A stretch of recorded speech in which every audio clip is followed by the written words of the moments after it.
Olá, por que será que a relação com a comida é, para tanta gente, algo tão desafiador? Nessa análise, a gente vai mergulhar fundo numa perspectiva que, olha, pode mudar tudo. A conexão poderosa entre a autoestima e as escolhas que são feitas à mesa. Então, vamos começar com essa ideia, que é o ponto central aqui. É uma frase forte, né? Ela desafia completamente aquela visão tradicional que a gente tem sobre hábitos alimentares. A proposta aqui é que o problema não é falta de força de vontade, mas sim algo muito, muito mais profundo. Vamos explorar isso com mais calma.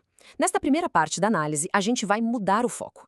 Em vez de ficar falando de disciplina, vamos investigar a percepção que as pessoas têm de si mesmas. O material que a gente está analisando sugere o seguinte: para entender de verdade as nossas escolhas, precisamos ir bem além dos planos de dieta.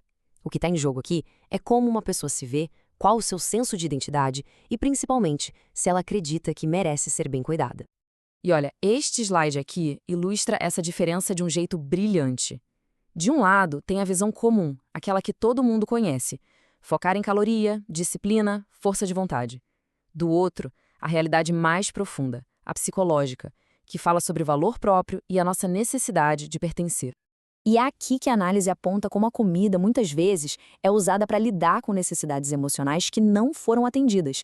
Ela acaba virando um jeito de preencher vazios, seja de afeto, de reconhecimento ou até mesmo da simples falta de descanso.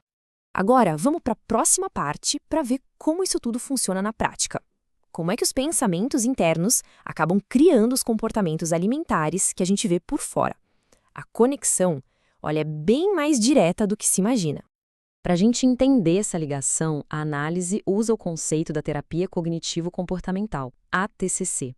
De um jeito bem simples, o que a TCC mostra é que aquilo que a gente pensa e o jeito como a gente percebe o mundo ditam, diretamente, a forma como a gente age.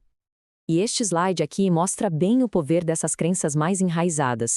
De acordo com a TCC, se uma pessoa acredita lá no fundo que é um fracasso, as ações dela tendem a refletir essa crença. E aí vira um ciclo que se alimenta sozinho, uma profecia que se cumpre. E aqui está um exemplo clássico, né? Um pensamento de autossabotagem que talvez soe familiar para muita gente. É aquela mentalidade do tudo ou nada, que aparece depois de um deslize pequeno. E a consequência direta daquele pensamento é essa aqui. Em vez de só corrigir o rumo, a pessoa meio que joga a toalha no dia, o que geralmente leva ao exagero. E isso só aumenta o sentimento de fracasso no dia seguinte. Agora, vamos para um exemplo que vai ainda mais fundo. Isso aqui não é um pensamento que passa rápido. É uma crença central, uma ideia fixa sobre merecimento e valor próprio. O resultado de acreditar que não se merece o bem-estar é exatamente este: o abandono. É como se aquela crença interna se materializasse na forma de negligência com o próprio corpo, com a própria saúde. Então a pergunta que fica é: mas de onde vêm esses pensamentos? Por que alguém chegaria a acreditar que não merece cuidado? Bom, vamos para a próxima sessão, que investiga justamente as origens desses padrões. E para investigar essas origens, a análise se apoia na terapia sistêmica. Essa abordagem nos convida a dar um passo para trás, olhar para a nossa história familiar e tentar entender os padrões que foram passados de geração em geração. E esses padrões familiares são muito comuns. Pense em gerações de mulheres que sempre se colocaram em último lugar, ou em mães e avós que viveram presas numa cultura de dieta sem fim, ou até em mensagens que foram ouvidas, do tipo: se arrumar é vaidade. Tudo isso são sementes de baixa autoestima que foram plantadas, sabe, muito cedo. E aqui está o ponto crucial. Esses sentimentos, essas crenças, elas não aparecem do nada. Muitas vezes são um legado, uma herança emocional que a gente carrega sem nem perceber de onde veio. Certo. Então, agora vamos conectar todos os pontos. Como é que essa autoestima herdada se manifesta especificamente na relação com a comida? Como é que ela aparece no prato, no dia a dia? Pois é, a baixa autoestima se traduz em comportamentos bem específicos. Pode ser usar a comida como um tipo de anestésico para dor, ou se sabotar, mesmo que sem querer, quando as coisas começam a dar certo. É aquilo de desistir no primeiro obstáculo, só para confirmar aquela crença interna de fracasso. Mas aqui vem a mudança de perspectiva mais importante. O material que a gente analisa nos convida a enxergar esses comportamentos como um mecanismo de defesa. É uma forma de proteção, por mais estranho que pareça, e não um sinal de fraqueza. Ok, então a gente já entendeu o problema e as raízes dele. Vamos agora para a parte final, que é a mais importante: a solução. Como é que se constrói uma base nova, focada no autocuidado e no fortalecimento da autoestima?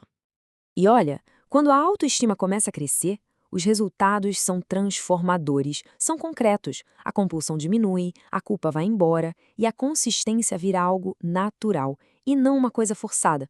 O corpo deixa de ser um campo de batalha e passa a ser visto como um lar. Tá, e como se chega lá? Este roteiro mostra alguns passos bem práticos.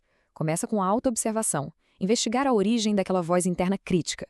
Depois, entender quais são os gatilhos emocionais, praticar a compaixão e, talvez o mais importante, ressignificar as crenças que foram herdadas sobre merecimento. Essa frase resume perfeitamente a jornada toda. A grande virada acontece quando o ato de se alimentar bem deixa de ser uma obrigação, um castigo e se transforma num ato de amor, de cuidado, um presente. E a gente termina com essa reflexão. O que mudaria se, na próxima vez que a gente sentasse para comer, a gente encarasse aquele momento não como uma prova de disciplina, mas sim como uma oportunidade de se nutrir e se presentear com cuidado? A resposta para essa pergunta pode ser o começo de tudo.